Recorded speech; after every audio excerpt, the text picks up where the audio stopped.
Olá, bem-vindos. Neste vídeo eu gostaria de tratar de uma questão que retornou ao debate público e que está, portanto, na ordem do dia. Trata-se da criação, da expansão e da implementação das escolas cívico-militares.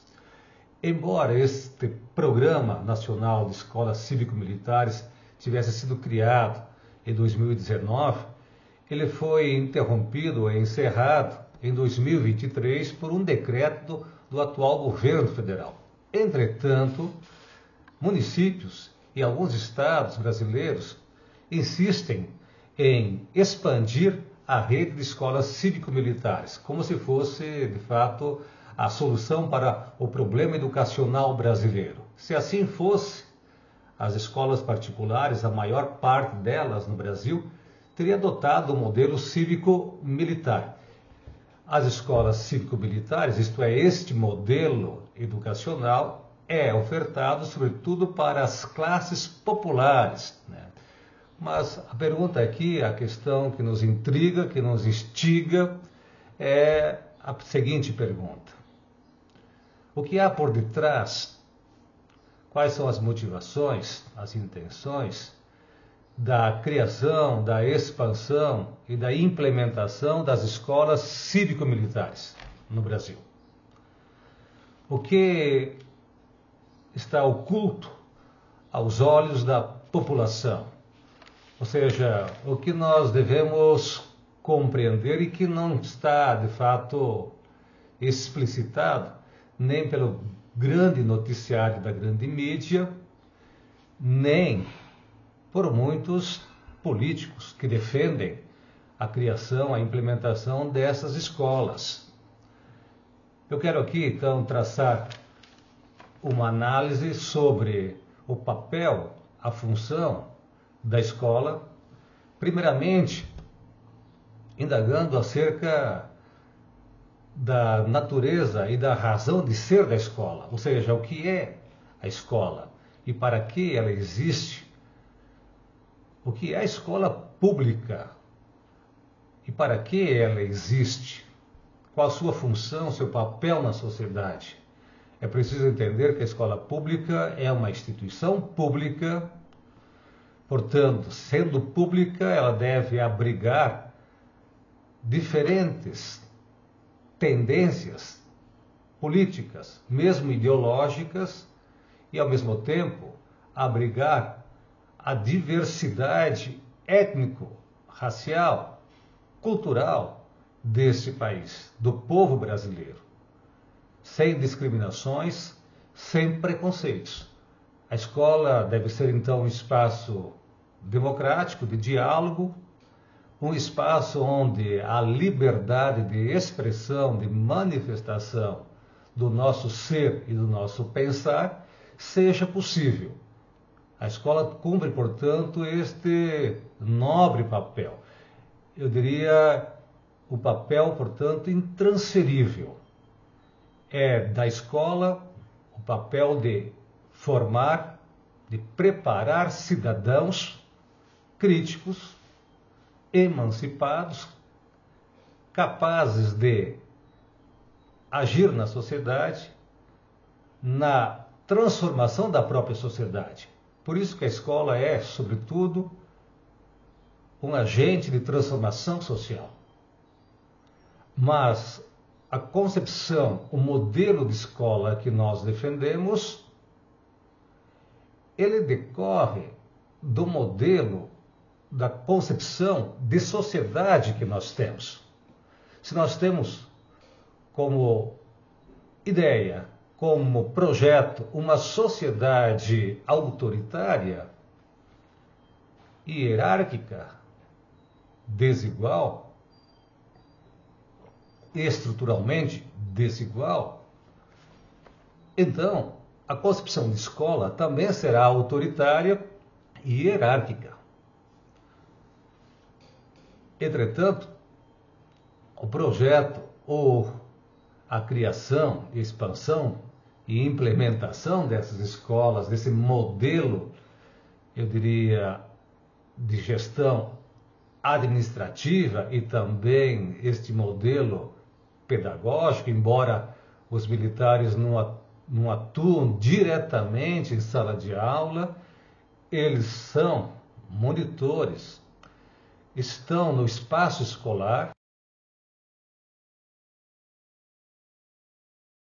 e representam, diria, uma autoridade, uma hierarquia disciplinar. E o objetivo desta concepção de educação não é outro a não ser implantar uma pedagogia autoritária, uma pedagogia militar, que vai na contramão de toda e qualquer concepção pedagógica da pedagogia civil. Ou seja, o modelo cívico-militar de escolas, a militarização das escolas ou a intervenção militar nas escolas tem por função reintroduzir a disciplina militar, que é, por essência, por natureza, autoritária. De modo que ao aluno cabe obedecer, cabe respeitar regras sem contestá-las, muitas vezes sem sequer compreendê-las, respeitar a autoridade, por medo, por coação ou por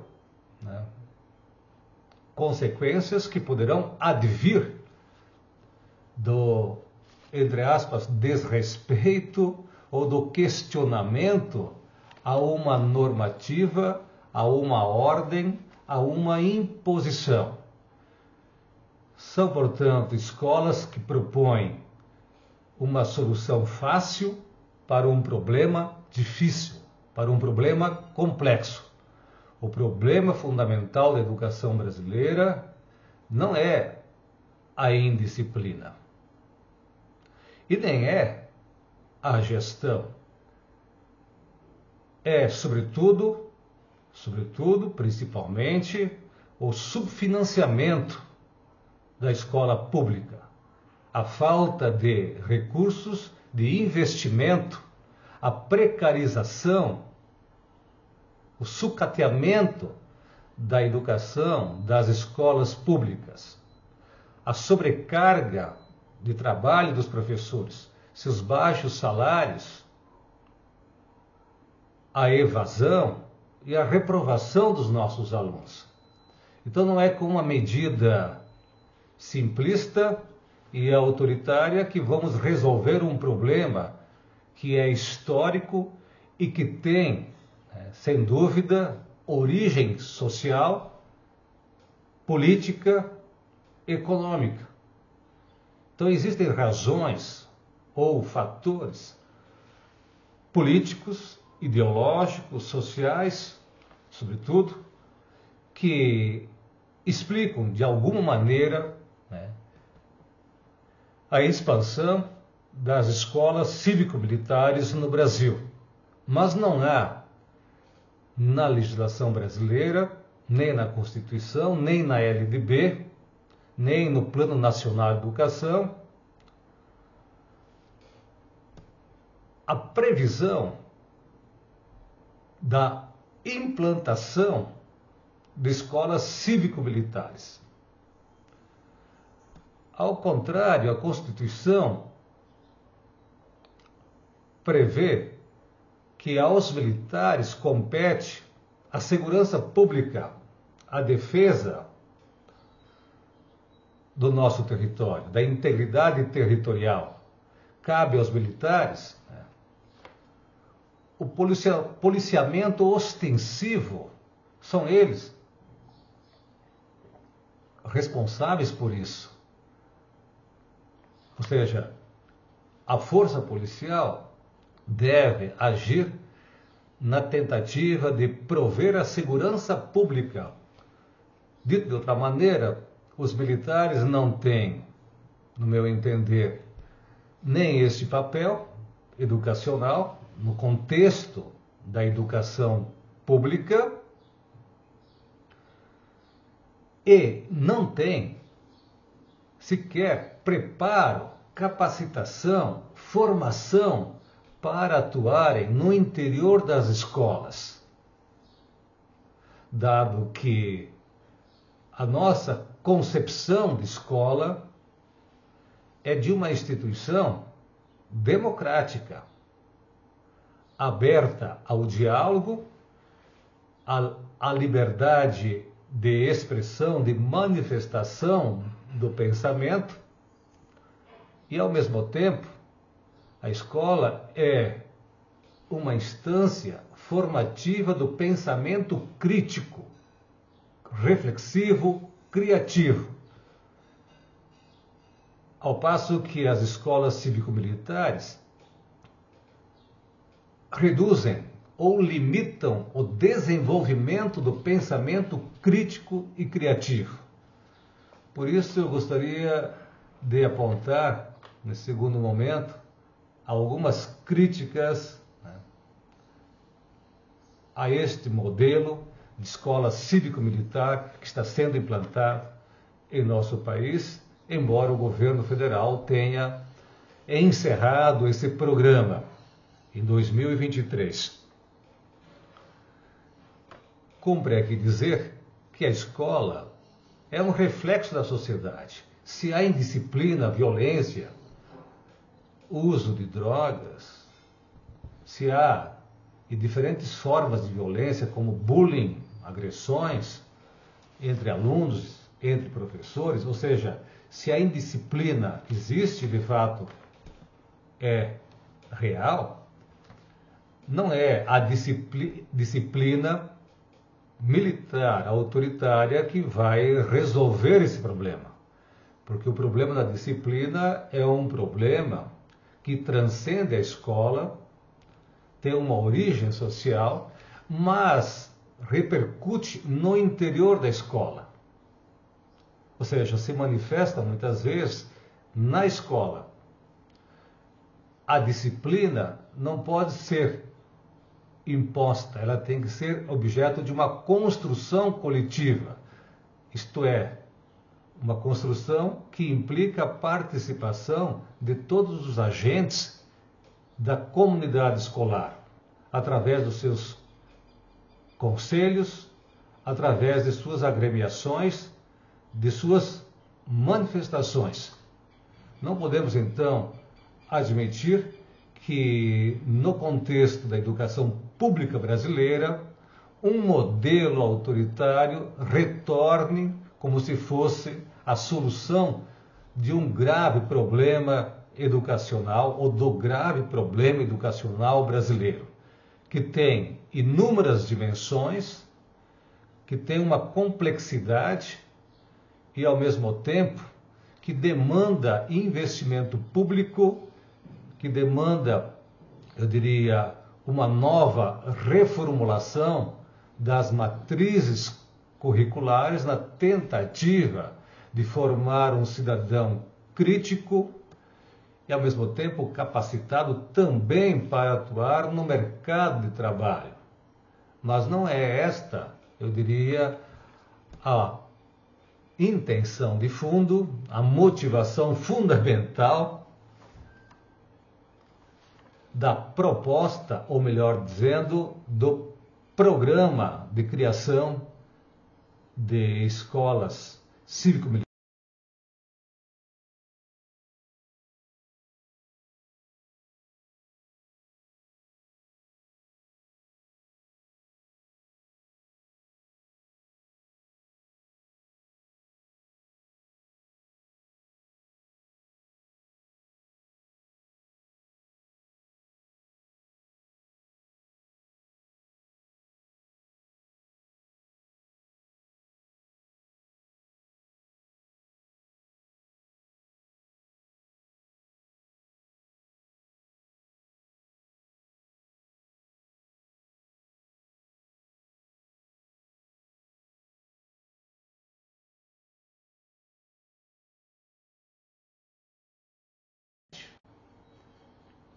A redentora da sociedade. Ela é, antes de tudo, um instrumento, uma instituição, um agente de transformação social. Mas aqui eu teria que dizer justamente o que penso acerca das motivações de fundo desta ideia, deste projeto, que no meu entender é um projeto político-ideológico da extrema-direita, portanto um projeto político-ideológico ultraconservador, que pretende disseminar, propagar nas escolas públicas a ideologia conservadora, junto aos nossos jovens, porque os jovens são, por natureza, a força motriz de mudança da sociedade. Então é preciso cercear, isto é, limitar, reduzir a capacidade crítica dos nossos jovens para que eles não contestem a ordem social vigente. É, portanto, um instrumento político-ideológico este programa de criação, de expansão e de implementação das escolas cívico-militares. Além de ser inconstitucional, estas escolas promovem uma pedagogia da conformidade, a pedagogia da obediência. Por isso representa um retrocesso pedagógico, eu diria um retrocesso civilizatório, né? Porque não é papel da escola reprimir, censurar, limitar ou reduzir a nossa capacidade de pensar. Ao contrário, é papel da escola ampliar, expandir, aumentar, desenvolver a nossa capacidade de pensar e, ao mesmo tempo, a nossa capacidade de conviver e de coexistir entre pessoas que são diferentes, sob muitos pontos de vista. Então, esta proposta, ou melhor dizendo, esta tentativa de ampliação das escolas cívico-militares vai na contramão de todo pensamento pedagógico, crítico, de toda a filosofia, né, que se pretende crítica, porque está a serviço de interesses de um setor da sociedade, do setor conservador, que não aceita opositores, que não aceita contestadores, que não aceita nenhuma forma de resistência, nenhuma forma de contestação. Por isso, é preciso indagar, mais uma vez, o que é a escola pública? Por que e para que ela existe? Quais são os reais problemas da educação brasileira? Quais são os nossos problemas fundamentais no que tange à educação brasileira? Será o civismo, o patriotismo, o cultivo desses valores, a resolução, a solução do problema educacional? Longe disso, no meu entender. Portanto, se você gostou desse vídeo, não deixe de dar aqui o seu like, de compartilhá-lo, e se você ainda não é inscrito no nosso canal, inscreva-se. Deixe também seu comentário, a sua pergunta, seu questionamento, porque, assim como na filosofia, também na educação, a liberdade de pensamento é a norma fundamental. Então, até o próximo vídeo.